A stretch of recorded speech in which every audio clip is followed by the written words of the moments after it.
Goeienaand broers en susters, dit is hierso, dit is aand 1 van ons Pinksterreeks 2025. Ek hoop dit is 'n baie spesiale Pinkster vir almal van ons en ek hoop die Here doen baie met ons in hierdie Pinkster. Kom ons bid saam, kom ons vra vir die Here se seën en kom ons maak gereed om iets by die Here te ontvang.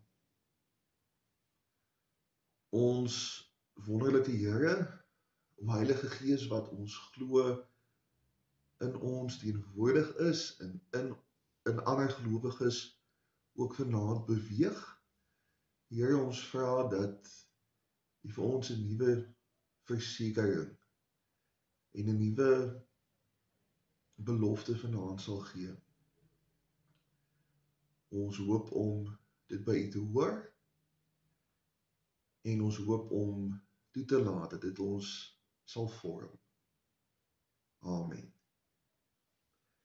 Ons lees vanaand uit Galasiërs 3 en 4. Ons lees van vers 26 in Galasiërs 3 tot by 4 vers 7. Dit begin in my Bybel op bladsy 221. En net so 'n vinnige vrywaringkie, as Galasiërs praat van seun, dan praat Galasiërs verseker van dogter ook. Dis maar net hoe hulle in daai tyd gepraat het, seun of man of hy het dikwels ook in die plek van sy of haar of dogter gestaan. Want deur die geloof is julle almal kinders van God in Christus Jesus. Want julle wat in Christus gedoop is, het Christus soos 'n kleed aangetrek. Daar is nou nie meer Jood of Griek, nie meer slaaf of vry man, nie meer manlik of vroulik nie, want julle almal is een in Christus Jesus. En as julle aan Christus behoort, dan is julle die nageslag van Abraham en ooreenkomstig die belofte erfgename. Hiermee bedoel ek, solank as die erfgenaam nog minderjarig is, verskil hy niks van 'n slaaf nie, alhoewel hy die eienaar van alles is, maar hy staan onder die beheer van voogde en bestuurders tot die tyd aanbreek wat deur sy vader bepaal is. Net so is dit ook in ons geval. Toe ons nog minderjarig was, was ons slawe onderwerp aan die elementêre beginsels van die wêreld. Maar toe die tyd vervul is, het God sy seun uitgestuur, gebore uit 'n vrou, gebore onder die wet, sodat hy die onder die wet kon loskoop, sodat ons as sy kinders aangeneem kon word. En omdat julle sy kinders is, het God die gees van sy seun uitgestort tot in ons harte. Die gees wat uitroep, Abba, Vader. Jy is dus nie meer slaaf nie, maar seun. En as jy seun is jy ook erfgenaam deur God. Ons lees net tot sover. Mag die Here elkeen seën wat hierdie woord hoor en ook daaraan gehoor gee. Daar was 'n fliek uitgebring in 1999, The Bachelor. Dit het niks met die TV-reeks uit te waai nie. Dit gaan oor 'n man wat moet trou voor 5/6 op sy 30ste verjaarsdag, sodat hy sy erfgeld kan kry. Sy oupa het vir hom $100 miljoen gelos, wat nog meer geld was 25 jaar gelede, maar dan moet hy getroud kom. Hy mag nie langer as 'n week van sy vrou af weg wees vir die eerste 10 jaar van hulle huwelik nie, en hulle moet probeer om 'n kind te hê. Nou, soos met enige romcom, is die storie absoluut nonsens. Dit is Chris O'Donnell van vandag NCIS, en hy was een van die Robins gewees, maar hy was op daai tyd was hy 'n baie groot akteur gewees. Maar niemand gaan gelukkig getroud wees as hulle betaal word om te trou nie. Die erfporsie van hierdie fliek bepaal alles. En dis die teenoorgestelde wat beskryf word in Galasiërs 3 en 4. God gee vir mense wat verlos is reeds 'n klomp goed wat ons nie hoef te verdien nie. En omdat ons dit klaar het, omdat ons dit nie hoef te verdien nie, word ons nogtans daardeur verander. Nou, een vraag wat elke generasie vir hulle self moet uitsorteer, is wie is ons? Lang gelede, die stil generasie was kleintjies gewees tydens die Tweede Wêreldoorlog, of hulle was nog net nie gebore nie, en hulle is mense wat nie moles maak nie, glad nie, nooit ooit nie. Ek dink ek was dalk in 'n vorige lewe stil generasie gewees. Die baby boomers, hulle werk hard en hulle is finansieel af die beste van alle generasies in die geskiedenis van die wêreld. Generasie X het deur ontwrigting geleef, hulle het die vigspandemie gesien, hulle is die mense wat baie ernstig begin het om tradisies te bevraagteken. Generasie Y, die millennials, ons het die digitale wêreld betree al as kinders, en ons sê maar werk is nie alles nie. En generasie Z, die zoomers, hulle was jonk in die pandemie, en is oor die algemene baie inklusiewe generasie. Generasie Alpha is nou nog almal kinders, en generasie Beta, hulle is die kinders wat hierdie jaar gebore is. En ten spyte van die gebeure wat ons in gemeen het, ten spyte van mense wat dalk in dieselfde generasie gebore is, sukkel mense baie met hulle identiteit. Vir eeue en eeue was die vraag gewees, wie is jou familie? Is jy van die Pretoria Steins of is jy van die Swellendam Steins? En dan raak dit, waar werk jy? Wie is jou werkgewer, wat 'n werk doen jy? En later raak dit, wat 'n werk doen jy? Want mense skuif rond. Nou is ons al by, vertel my jou storie. As 'n samelewing besef ons dat 'n tweeling wat uit dieselfde huis kom en in dieselfde rigting is, hulle kan drasties verskil. So wie is ons? En met die tyd het mense snaakse afmetings begin gebruik om onsself aan te meet.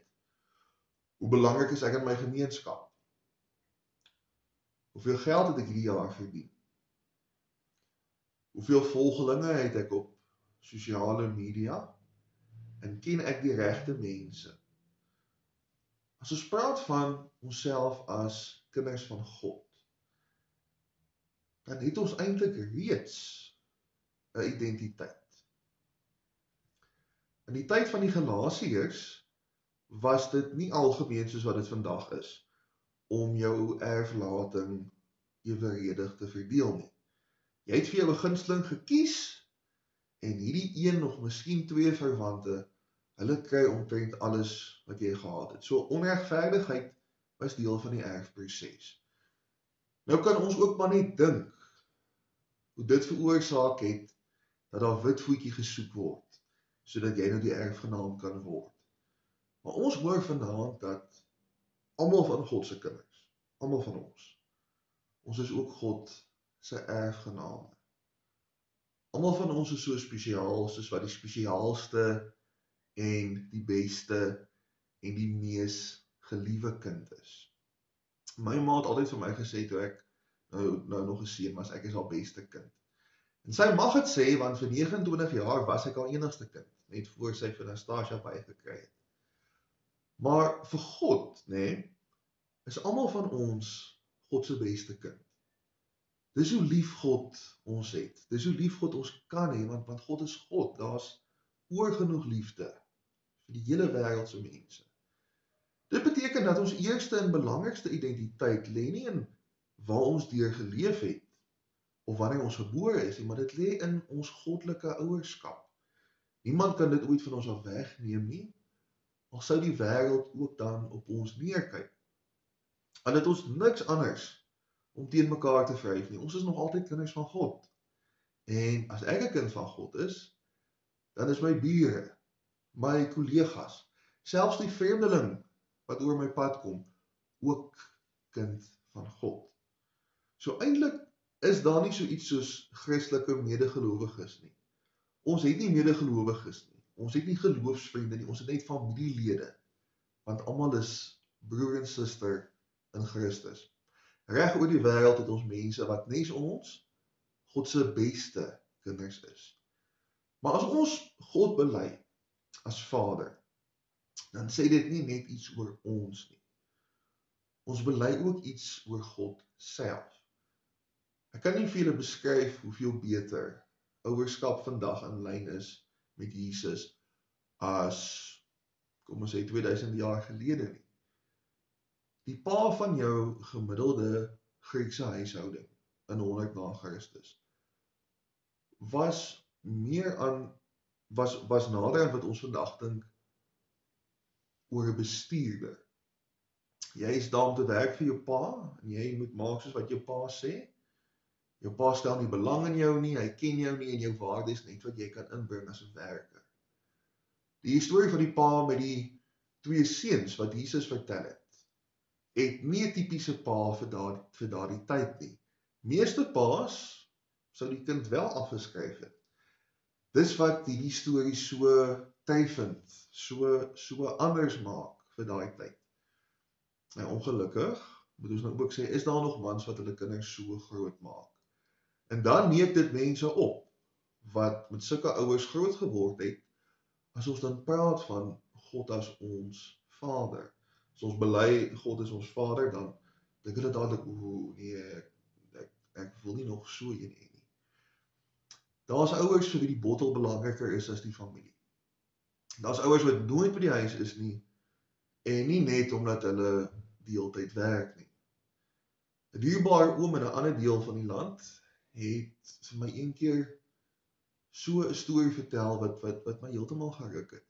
Hy het vir my gesê, hy kon eers vir die eerste keer emosioneel oopmaak teenoor sy kind, toe hy oupa geword het. Sy idee van 'n vader was iemand wat jou dophou, was iemand wat jou straf. Dis hoe hy gedink het oor sy eie pa, dis ook hoe hy gedink het oor God die Vader. So nou is hy 'n vader, so watter rol moet hy nou inneem? Hy moet nou skielik kwaai wees. Hy moet nou skielik afgesonder aan een kant wees. En toe die kleinkind kom, toe kon hy vir die eerste keer emosioneel beskikbaar wees, nie net vir die kleintjie nie, maar ook vir daai kleinkind se pa. En ag, die ou dingetjie is te oulik en hy kan maar net lief wees vir die kleinkind. En toe leer hy sy kind op 'n beter manier lief hê, want hy hoef nie meer die bestuurder, die skoolhoof te wees nie. Besef hy dat hy dit eintlik nooit hoef te gewees het nie.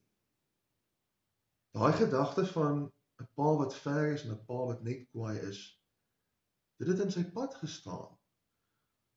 So as ons God as ons Vader bely, dan is dit nie net omdat ons glo maar my pa sterker as jou pa nie, en dat dit God is nie. Dis omdat ons glo God ondenkbaar lief is vir ons. Wat Jesus se verlossing vir ons doen, is dit maak dat ons sonde weggevat is.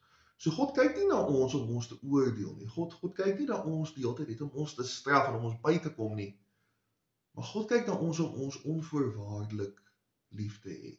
Ons hoef nie God se liefde te verdien nie, want ons kan nie, daai liefde is te groot om te verdien. So God gee ons nie net 'n belangrike identiteit nie, God gee ook vir ons 'n verhouding. God kom herstel hierdie gebroke verhouding wat sonde gebring het tussen God en mens. Hier is die wet, hier is julle sonde, sê God, maar ek het julle so lief. Ek gaan 'n ander plan maak, want ek wil hê ons moet een groot, liewe familie wees. Nou, op hierdie punt is daar goeie nuus, daar is slegte nuus en dan is daar weer goeie nuus. Die eerste goeie nuus is dat ons Skepper God, ons Vader, ons so geweldig lief het. Ons is almal wêreldwyd, nie net ons paar hierso in die Karoo nie, wêreldwyd is ons God se beste en mees geliewe kinders. Die slegte nuus is dat daar van ons broers of susters is wat nie baie geliefd voel nie. En dis die slegte nuus. God is so lief vir alle mense, maar baie mense ly, en dit kan met enige iemand gebeur. Ek kan ook vergeet dat God vir my lief is. Dit gebeur met baie mense. Ek kan dit doen, ek persoonlik, vir alles ek vir myself kwaad is, dan is ek nou sommer net sleg en simpel en dom. Daarom is die derde geskenk wat God vir ons gee, 'n roeping. God maak ons nie net God se beste kinders of die mees geliewe kinders nie. God maak ook ander mense deel van hierdie groot familie. So daar's al die liefde wat God het vir ons. En mense het die kerk nodig baie keer om hulle daaraan te herinner. En weer eens, baie anders as in The Bachelor, is dit nie 'n moet nie. Ons is nie die Jehovah's wat glo dat net die beste 144.000 Christene gered word nie. Dis nie iets wat God oor ons kop hou nie. En dit is die tweede goeie nuus. Maar sal dit nie hartseer wees as ons toelaat dat mense vergeet hoe lief God vir hulle is nie? So lief soos wat God is vir ons, so het ons ook nodig om van God se liefde te onthou, en dan word dit amper moed. Want as ons dink aan hoe goed hierdie liefde van God ons laat voel, dan wil ons dit deel. Ons wil daai vlammetjie aan die gang hou by ander mense. Ons wil hê ander mense moet ook so geliefd voel soos ons. So as ons net eers wonder of iemand onthou hulle is ook God se beste kind, dan moet ons goed wees vir hulle. Dit is so maklik om te vergeet en so belangrik om te onthou. So lief soos wat God vir ons is, so lief is God ook vir die mense rondom ons. Amen. Nou soos met elke aand in Pinkster, gaan ons huiswerk kry vir vanaand. Ek gaan vir ons huiswerk gee, ons gaan dit doen, ons gaan daaroor nadink, en dan gaan ons dit onthou die aand daarna. Nou ons eerste stukkie huiswerk vanaand is om 'n prentjie te gaan teken. Wat beteken dit vir ons om God se kind te wees? Dit kan 'n A6 wees, dit kan 'n kwart van 'n bladsy wees, dit kan 'n stukkie op 'n notepad wees of 'n sticky note. Beteken iets. Wat beteken dit vir jou om God se kind te wees? Plak dit in jou Bybel. Die volgende stukkie huiswerk is om met iemand te gesels met wie ons nie elke dag praat nie. Dit kan enige iemand wees, solank as wat ons hulle nie elke dag sien nie. Vra vir hulle, hoe gaan dit met hulle? En luister 'n bietjie of hulle miskien 'n herinnering nodig het aan God se liefde. Onthou, jy is nie net God se beste kind nie, hulle is ook God se beste kind. So kom ons bid saam.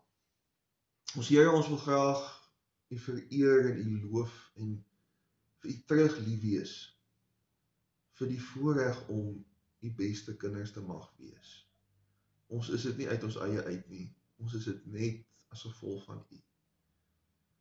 Here, en ons weet dat U baie hard gewerk het vir dit om so te kan wees. U het vir ons 'n identiteit gegee, U het die verhouding herstel, en U gee ook vir ons die roeping om as mense met liefde in ons wêreld te lewe. Mense wat lewe asof ons nie net ander mense, medemense het nie, maar familielede, mense wat ons broers en susters is. Here, help ons om met daai liefde te lewe, en dat ons 'n ietsie van U ongelooflike lewe sal uitstraal in ons 9 tot 5.